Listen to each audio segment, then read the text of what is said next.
another one for Bruce Sellery. The MoneySense magazine. How are you? That was a big hand. I am making that dish. I am So making that the dish this salmon week. one? I love that idea. I'm going to do the salmon one. I'm going to do it Fish tonight. intimidates me. I mean, not the actual fish. I'm not intimidated by the actual fish, but the notion of Right. cooking fish is... You're not alone with that, but what people don't understand is fish is one of the easiest things you could possibly make. So let's you and I both make that dish, All right. and we'll exchange notes. All right. Okay, and Done. we'll say bad things about Claire behind her back. Let's do that. Never. But before we get to there, let's talk about money. Yes. So I asked the audience this before the show. Does anybody want more money? Do you Let's want see. more money? What do you think? What are they going to say? Whoa, I'm so Shocking. surprised. Everybody so wants often more we talk money. about money and everybody gets nuts about spending less. Like the Right. way to happiness is frugality. Instead of getting a handle on your money could be increasing the amount of income you have. I like what you're saying. Yeah. Let's move along with this theory and talk about 3 ways that you can increase your income. Because a lot of people think to themselves, I'm in this job, how am I going Nothing I to can squeeze do. more money out of it? Current job, more money per hour or more hours. New job, so you go to a competitor or you upgrade your skills and get a new job in a different field. And third, secondary income on the side. So you have a home-based business or you become a barista on the weekends. So there are 3 different ways that you could do it. And it takes a little bit for people to break outside that paradigm of I just do what I do and I couldn't possibly do any more or do it any differently. Now, if you are going to get more money at work, that probably involves asking for a raise, which is... No! It's that. It's that. It is a 14-year-old asking the person of their dreams on a date for the very first time. Yes. Terrifying. It's terrifying. And also, I mean, Terrifying. if you're the sort of person that folds like a lawn chair, what do? You walk in that meeting and all your boss needs to say is, well, you're not that great. And like, okay, bye. Yeah, exactly. They don't even How need do you you to say ask? that. You sit down in the chair and they say, how you doing? And you say, this was a bad idea. I gotta get out I'm of here. leaving. I gotta get out of here. But it begins with a couple of things. So yes, it is scary, and yes, there are gender factors, right? Which there's been a lot of talk about over the last year that women are often less likely to just ask, right? Totally. So here's the first prep: is know your worth. So you go online, you go to payscale.com or monster.ca, and some jobs, like, for example, an administrative assistant, you can benchmark quite well. Others you can't, but start with that. Also ask around and see if you can find out people who work in your industry to give you a sense for what the salaries are and whether or not you're in the game. The second piece of prep is to understand your company. So in some companies, there's very strict rules around roles. So if you're a coordinator, it's this. If it's a specialist, it's that. Or they give raises out on very particular timing.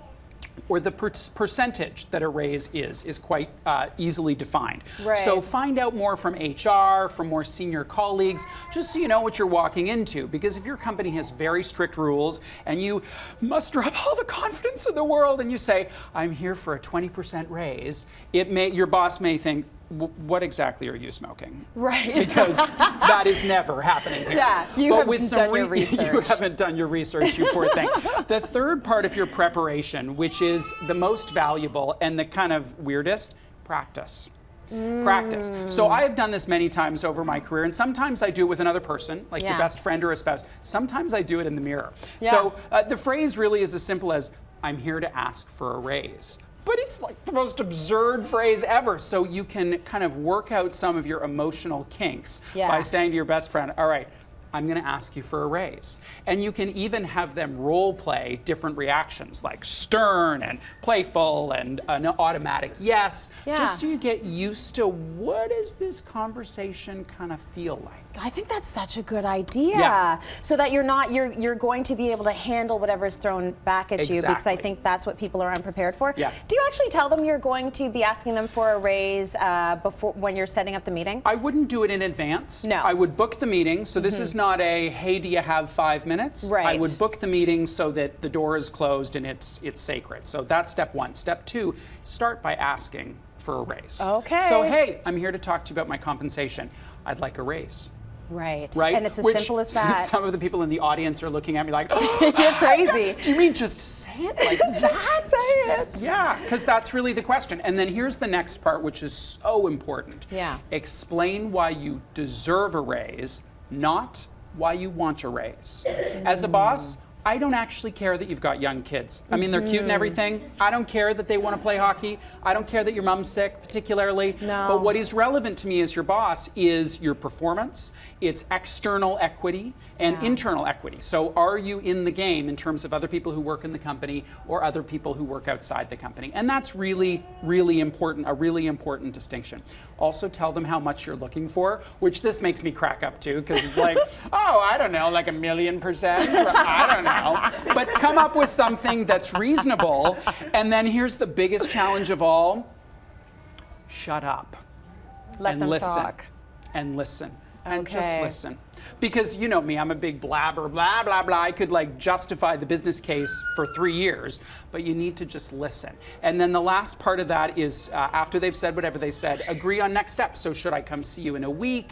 Do you need time to decide? Have it be clear what happens next. Okay, this is good advice. Be prepared. Come in with numbers. I know Chrissy's watching and she's going to be ready for when you come to her and ask for a raise. So quantify, come up with all the things you've done well for this company. Have numbers if you possibly can. And go in there confident with you know, your whole argument. And write it down. Write it down. Because if you lose your nerve, and there's a 50% chance you're going to lose your nerve, it's not the worst thing in the world to say, I'm here to ask for a raise. At least you got the words out there. That's right. Right? At least you got the words out there. And there are a couple of pitfalls. The first pitfall is taking it personally. So they may say no. Who knows why they say no? They may say no. And what you don't want to do is say, oh, great, yet more proof that I'm a big loogie and no one loves me at this company. And that's what happens way too often. We're going to save the pitfalls for later on in the show because there's more to say on this. But really stellar advice there, Bruce. Thank you. Let's go to break. More coming up. I want to raise.